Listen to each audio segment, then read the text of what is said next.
Roozaan jaama. Baadiyyaarraa karaa magaalaa barumsaa jechaan dhufe. Fuwaadiin jaama. Boos ganda kanaati. Dhalaan takkana biran dabartu. Maal agartee na gubdee hirriba Maal nama kabbareedu boos. Maali? Bakkaan fardatti deema hawaasa Oomishee namaa si barbaada. Maal barumsa?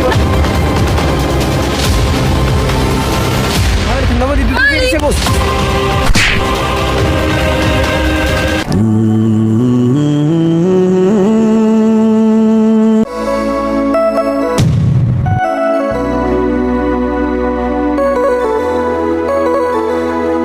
Hindi bokka marrafaa.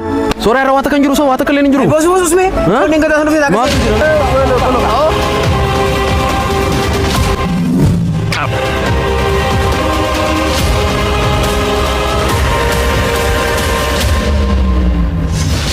Mantan.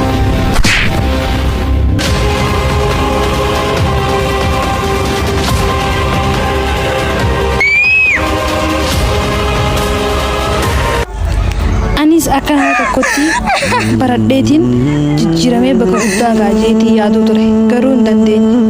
Ay carraa koo dubartoonni baay'een kanaaf abdii horuu lakkaa. Homaa godhuu hin danda'amu. Dhiiga keessattis dhukkubni mul'atee jira.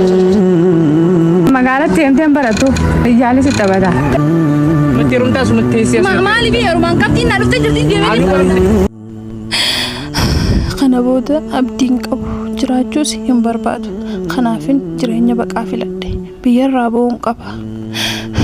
Wanti dhiibbaa guddaa kana fiduu dandees jecha hawaasa keenya keessatti gabbu'ee jiru. Dubartiin barattee bakka takkallee hin geessu kajoosa. Kanaaf abbootiin keenyaa fi jaarsoliin biyyaa waliin ta'uudhaan miidhaa dubartootaa kana haa hir'isnuun isiniin jedha.